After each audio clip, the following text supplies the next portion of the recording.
Assalamualaikum warahmatullahi wabarakatuh.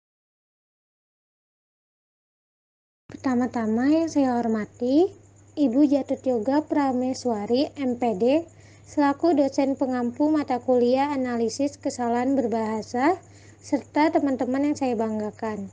Sebelum presentasi dimulai, izinkan kami memperkenalkan diri terlebih dahulu, yaitu kami dari kelompok 2 yang beranggotakan saya sendiri Siti Aisyah, selanjutnya Adam Ramadan Wisanggeni, Ulfa Delvani, dan Sylvia Tamalene. Selanjutnya, materi yang akan kami presentasikan yaitu yang berjudul penerapan ejaan terhadap bahasa tulisan. Di dalam penerapan ejaan terhadap bahasa tulis, terdapat pemakaian huruf kapital, dan huruf miring, penulisan kata, penulisan unsur serapan, dan pemakaian tanda baca. Yang pertama, pemakaian huruf. A. Huruf abjad. Abjad yang digunakan dalam ejaan bahasa Indonesia terdiri atas 26 huruf. Yang berikut, nama tiap huruf disertakan di sebelahnya. Contohnya yang tertera di tabel berikut ini. Bisa teman-teman lihat terlebih dahulu.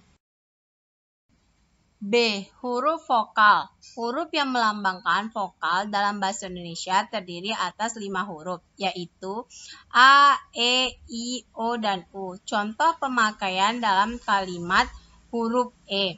Anak-anak bermain di teras. Teras menggunakan huruf E di awal kata teras. Kami menonton film seri. Seri menggunakan huruf E di awal kata seri. C. Huruf konsonan. Huruf yang melambangkan konsonan dalam bahasa Indonesia terdiri atas 21 huruf, yaitu B, C, D, F, G, H, J, K, L, M, N, P, Q, R, S, T, V, W, X, Y, dan Z. Contoh kalimat yang kita ambil huruf F dan J. Tasya minta maaf kepada ibunya. Maaf diakhiri huruf konsonan F. Anya sangat manja kepada ayahnya. Kata manja diakhirin huruf J, yaitu huruf konsonan. D. Diftong. D. Huruf diftong. Di dalam bahasa Indonesia, terdapat diftong yang dilambangkan dengan ai, au, ae, dan oi. Contohnya ai, ain. Ain terdapat ai di awal kata ain. Syaitan. Ai terdapat di tengah kata syaitan. Pandai. Ai terdapat di akhir kata pandai. Au, auto. Au terdapat di awal kata auto. Saudara. Au terdapat di tengah kata saudara. Harimau. Au terdapat di akhir kata harimau. Agendom. E terdapat di awal kata agendom. Geisher. E terdapat di tengah kata geisher. Survei. E terdapat di akhir kata survei. E. Gabungan huruf konsonan. Dalam bahasa Indonesia, terdapat 4 gabungan huruf yang melambangkan konsonan, yaitu KH, NG, NY, dan SY. Masing-masing melambangkan satu bunyi konsonan. Kita ambil contoh dari KH, yaitu khusus. Kita ambil lagi contoh dari SY, yaitu isyarat. F. Pemenggalan kata. Jika di tengah kata ada vokal yang berurutan, pemenggalan itu dilakukan di antara kedua huruf vokal, yaitu main, sa,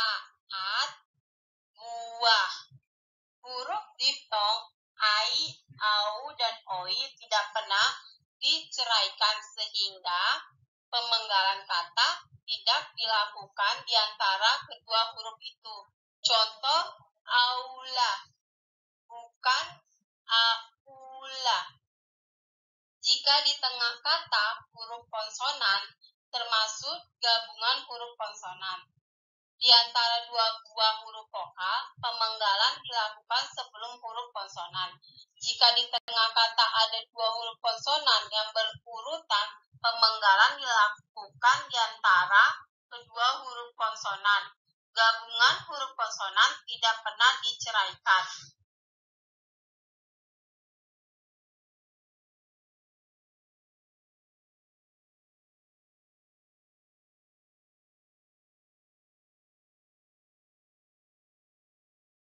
Selanjutnya, pemakaian huruf kapital dan huruf miring.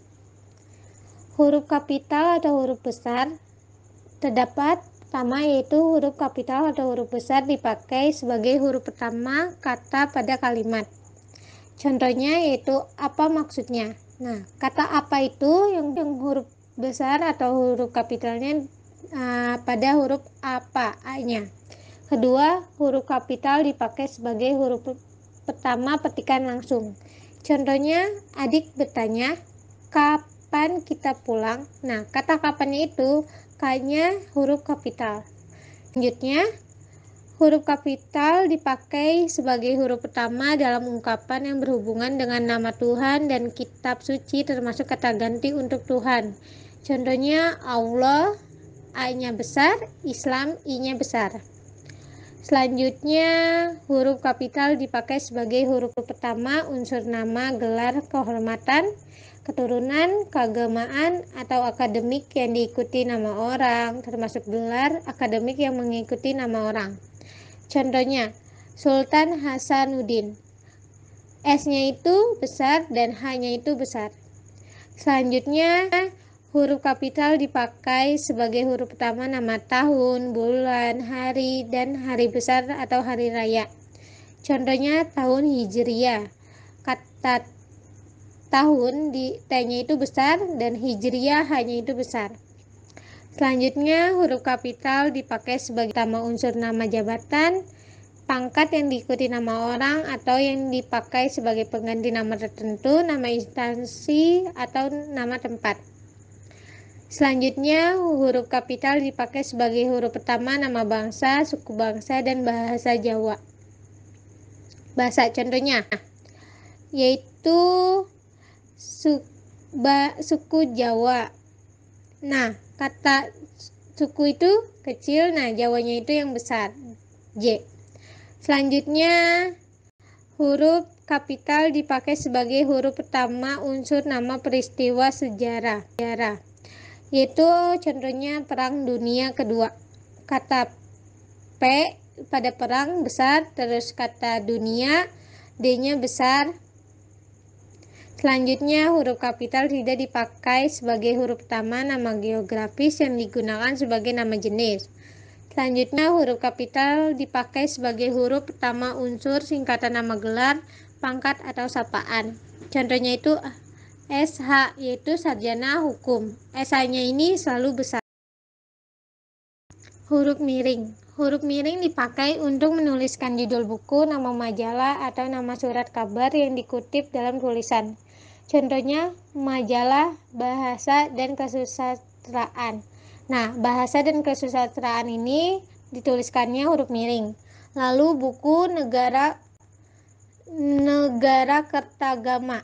Nah, negara Kertagama ini dituliskan miring. Karangan prapanca, surat kabar, suara karyanya ini huruf miring. Selanjutnya, huruf miring dipakai untuk menegaskan atau mengkhususkan huruf, bagian kata, atau kelompok kata dalam kalimat. Contohnya yaitu huruf pertama abad ialah A. Nah, kata abad ini selalu miring. Selanjutnya, huruf miring dipakai untuk menuliskan kata atau ungkapan dalam bahasa daerah atau bahasa asing, kecuali yang sudah disesuaikan ejaannya. Contohnya, nama ilmiah buah manggis ialah Carcunia mangostana. Nah, Karunia Mangustana ini dituliskan miring karena bahasa asing. 3. Penulisan kata. Penulisan kata yang perlu diperhatikan dalam bahasa penulisan adalah penulisan kata dasar, kata turunan, kata ulang, gabungan kata, kata ganti ku, kau, mu, dan nya, kata depan di, ke, dari, kata si dan sang, partikel, singkatan, dan akronim, angka, dan lambang. A. Kata dasar. Kata yang berupa kata dasar ditulis sebagai satu kesatuan. Contoh, buku itu sangat tebal. B. Kata turunan. Imbuhan atau awalan, sisipan, akhiran ditulis dengan kata serangkai dengan kata dasarnya. Jika bentuk dasar berupa gabungan kata, awalan atau akhiran ditulis dengan serangkai dengan kata yang langsung mengikuti atau mendahului. Jika bentuk dasar yang berupa gabungan kata dan mendapat awalan dan akhiran sekaligus, unsur gabungan kata itu ditulis serangkaian. Jika salah satu unsur gabungan kata hanya dipakai dalam kombinasi, gabungan kata itu ditulis serangkai. C. Bentuk ulang. Bentuk ulang ditulis secara lengkap dengan menggunakan tanda penghubung. Contoh, sayur mayur, tukar menukar, dan terus menerus. D. Gabungan kata. Gabungan kata yang lazim disebut kata majemuk, termasuk istilah khusus. Unsur-unsurnya ditulis terpisah. Contoh, duta besar, kereta api, kambing hitam, rumah sakit. Gabungan kata termasuk istilah khusus yang mungkin menimbulkan kesalahan pengertian dapat ditulis dengan tanda hubung untuk menegaskan pertalian unsur yang bersangkutan. Contoh, anak istri saya, ibu bapak kami, buku sejarah baru. E. Kata ganti ku, kau, mu, dan nya. Kata depan di dan kau ditulis serangkai dengan kata yang mengikutinya. Ku, mu, dan nya ditulis serangkai dengan kata yang mendahuluinya. F. Kata depan di, ke, dan dari. Kata depan di, ke, dan dari ditulis terpisah dari kata yang mengikutinya, kecuali dalam gabungan kata lazim dianggap sebagai satu kata, seperti kepada dan daripada. G. Kata si dan sang. Kata si dan sang ditulis terpisah dari kata yang mengikutinya. Misalnya, harimau itu marah sekali kepada sang kancil.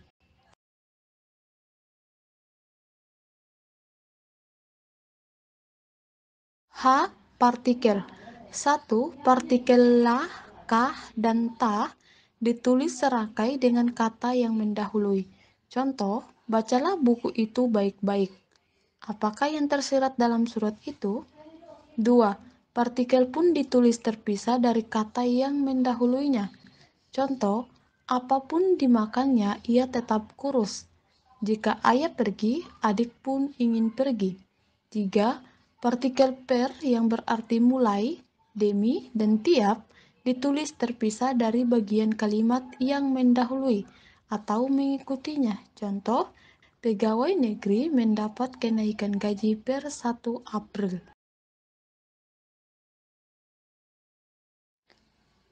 Singkatan dan akronim. 1. Singkatan ialah bentuk yang dipendekkan yang terdiri atas satu huruf atau lebih.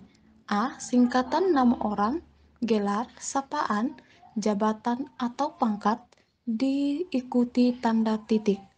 B. Singkatan nama resmi lembaga pemerintah dan ketatanegaraan, badan atau organisasi, serta nama dokumen resmi yang terdiri atas huruf awal kata ditulis dengan huruf kapital yang tidak diikuti dengan tanda titik. C. Singkatan umum yang terdiri atas 3 huruf atau lebih diikuti satu tanda titik. Contoh, DLR, DSB, DST. D. Lambang kimia, singkatan satuan ukuran, takaran, timbangan, dan mata uang tidak diikuti tanda titik. 2. Akronim. ialah singkatan yang berupa gabungan huruf awal suku kata ataupun gabungan huruf dan suku kata dari deret kata yang diperlakukan sebagai kata. A. Akronim nama dari yang berupa gabungan huruf awal dan dari deret kata, ditulis seluruhnya dengan huruf kapital. Contoh seperti ABRI, SIM. B. Akronim nama diri yang berupa gabungan suku kata atau gabungan huruf dan suku kata dari deret kata ditulis dengan huruf awal huruf kapital. Contoh AKABRI, SESPA. C. Akronim yang bukan nama diri yang berupa gabungan huruf suku kata ataupun gabungan huruf dan suku kata dari deret kata. Seluruhnya ditulis dengan huruf kecil. Contoh seperti pemilu, rudal. Angka dan lambang bilangan. 1. Angka dipakai untuk menyatakan lambang bilangan atau nomor, misalnya dalam angka Arab dan angka Romawi. 2. Angka digunakan untuk menyatakan ukuran panjang, berat, luas, dan isi, satuan waktu, nilai uang, dan kuantitas. 3. Angka lazim dipakai untuk melambangkan nomor jalan, rumah, apartemen, atau kamar pada alamat. 4. Angka digunakan juga untuk memori bagian karangan dan ayat kitab suci. Contoh, bab 10, pasal 5, halaman 252. 4. Penulisan unsur serapan. Dalam perkembangan bahasa Indonesia, menyerap unsur dari berbagai bahasa lain, baik dari bahasa daerah maupun dari bahasa asing, seperti Sanskerta, Arab, Portugis, Belanda, atau Inggris. Berdasarkan taraf integrasinya, unsur pinjaman dalam bahasa Indonesia dapat dibagi atas dua golongan besar. Pertama, unsur pinjaman yang belum sepenuhnya terserap ke dalam bahasa Indonesia, seperti resuffle, stukloop, I explored, I hope, part, I home. Unsur ini dipakai dalam konteks bahasa Indonesia, tetapi pengucapannya mesti mengikuti cara asing. Kedua, unsur pinjaman yang pengucapan dan penulisannya disesuaikan dengan kaidah bahasa Indonesia.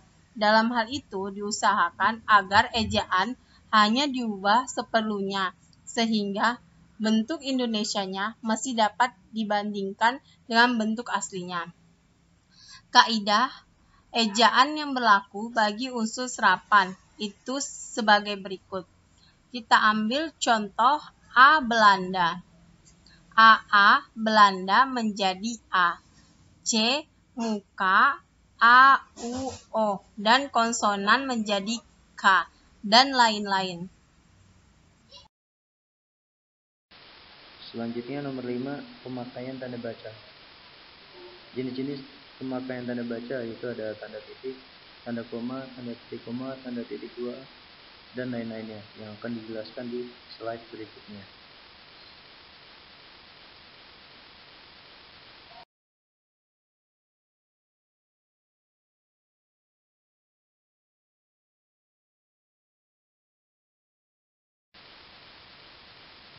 A.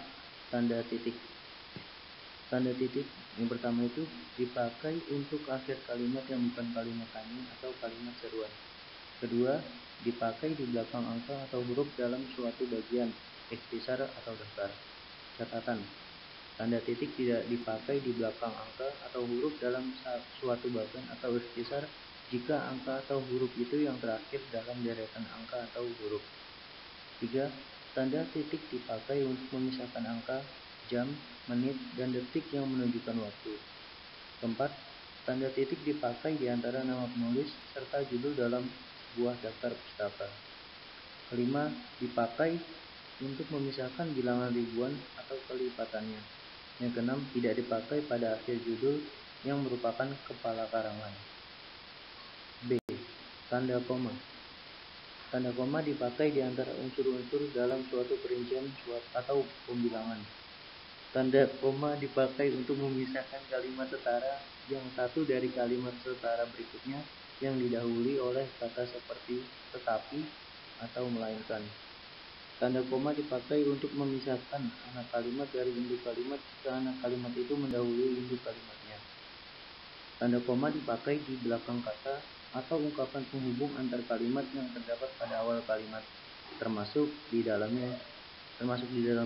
Oleh karena itu, jadi, lagi pula, meskipun begitu, akan tetapi. Tanda koma dipakai untuk menceraikan bagian nama yang dibalik susunannya dalam daftar pustaka.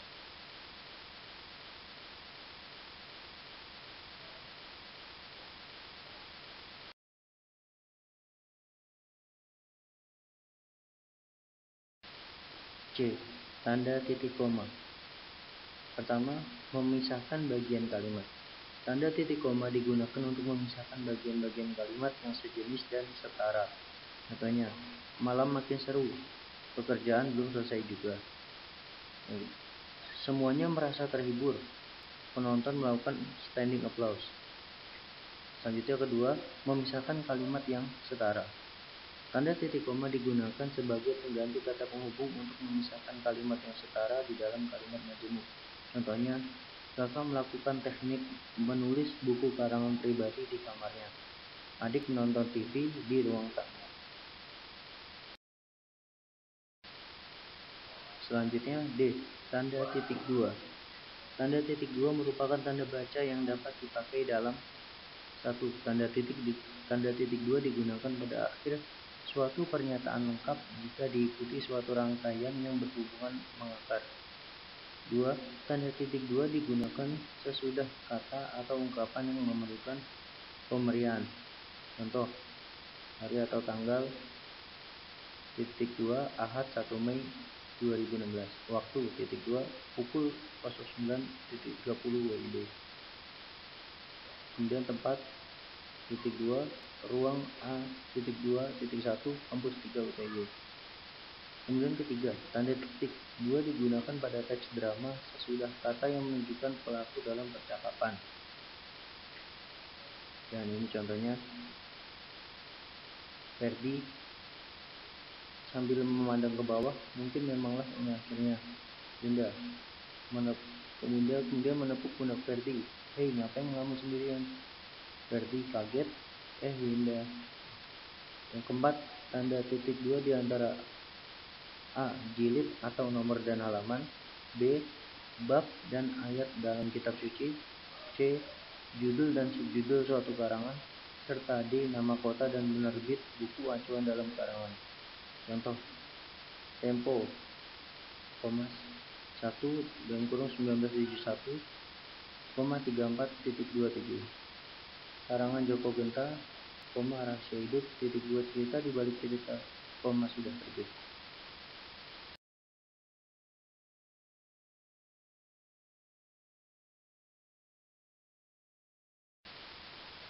Selanjutnya tanda hubung. Yang pertama, tanda hubung digunakan untuk menyambung suku-suku kata dasar yang terpisah oleh pergantian baris. Contoh, selain digunakan untuk menjadi pelindung tubuh, rompi itu juga didesain senyaman mungkin. Kedua, tanda hubung digunakan untuk menyambung unsur-unsur kata ulang. Contoh, kunang-kunang, berang-berang, biri-biri. 3. Tanda hubung digunakan untuk menyambung huruf kata yang dieja satu-satu dan bagian-bagian pada penulisan tanggal. Contoh, partisipasi, knowledge, 13/10/2012. Keempat, tanda hubung dapat dipakai untuk memperjelas A. Hubungan bagian-bagian kata atau ungkapan, dan B. Penghilangan bagian kelompok data. Contoh, berevolusi dan 25 ribuan. Bandingkan dengan berevolusi dan 2/10/5 ribuan.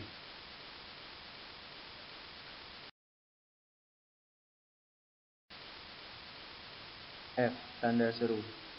Pertama, tanda seru digunakan pada kalimat seruan atau perintah, baik perintah keras maupun tidak. Contoh, Kerjakan esai ini dalam waktu kurang dari 15 menit. Yang kedua, tanda seru digunakan pada kalimat yang memuat ekspresi kaget, kesungguhan, ketidakpercayaan, atau rasa emosi yang kuat. Contoh, astaga, tinggal seminggu lagi kah? Selanjutnya G, tanda pisah. Pertama, tanda pisah digunakan untuk membatasi penyisipan kata atau kalimat yang memberi penjelasan khusus di luar bangun kalimat. Contoh, kebahagiaan hidup semua orang mendapatkannya, diperoleh melalui harmonisasi batin terhadap lingkungan kehidupan sekitarnya. 2. Tanda pisah digunakan untuk menegaskan adanya keterangan oposisi atau keterangan yang lain sehingga kalimat menjadi lebih jelas. Contoh, istri muda Pak Soleh yang berada di Surabaya telah mengandung 5 bulan. 3. Tanda pisah digunakan di antara dua bilangan atau tanggal dengan arti sampai. Contoh, Yogyakarta 13 strip 20 November 2015. Artinya Yogyakarta 13 sampai 20 November 2015.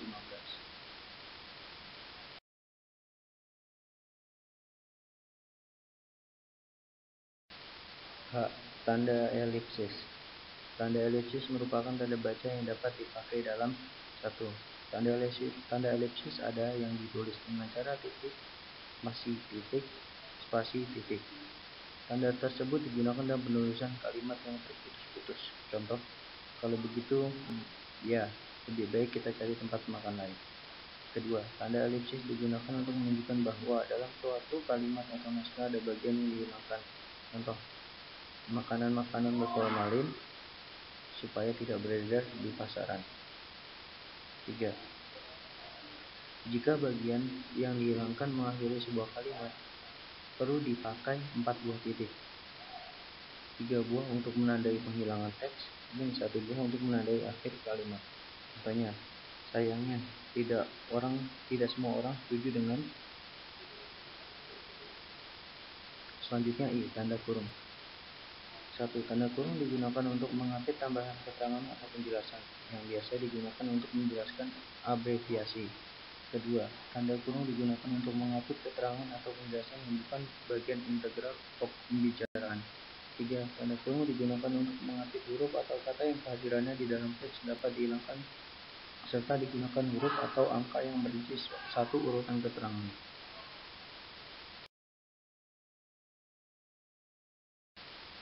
Selanjutnya J. Tanda siku. 1. Tanda kurung siku digunakan untuk mengapit huruf, kata, atau kelompok kata sebagai koreksi atau tambahan pada kalimat yang ditulis orang lain. Tanda itu menyatakan bahwa kesalahan atau kekurangan itu memang terdapat di dalam naskah asli. 2. Tanda kurung siku digunakan untuk mengapit keterangan dalam kalimat penjelas yang sudah bertanda kurung. Contoh, persamaan dari metode pembelajaran itu. Perbedaannya lihat halaman 20-23, begitu signifikan, memberikan output yang kurang lebih tetap sama dengan tujuan awal. K. Tanda petik. Pertama, tanda petik digunakan untuk mengapit petikan langsung yang berasal dari pembicaraan dan naskah atau bahan tertulis lain. Contohnya, saya belum siap, kata Ahmad, 5 menit lagi. Kedua, tanda petik digunakan untuk mengapit judul syair, karangan, atau bab buku yang dipakai dalam kalimat. Contohnya, bacalah bola lampu dalam buku dari suatu masa, dari suatu tempat. 3. Tanda petik dipakai untuk mengapit istilah ilmiah yang kurang dikenal atau kata yang mempunyai arti khusus. Contohnya, model itu melenggang dengan celana kuno yang dikenal sebagai jodai. 4. Tanda petik juga digunakan sebagai tanda baca penutup kalimat atau bagian kalimat ditempatkan di belakang tanda pemilik yang mengapit kata atau ungkapan yang dipakai dengan arti khusus pada ujung kalimat atau bagian kalimat.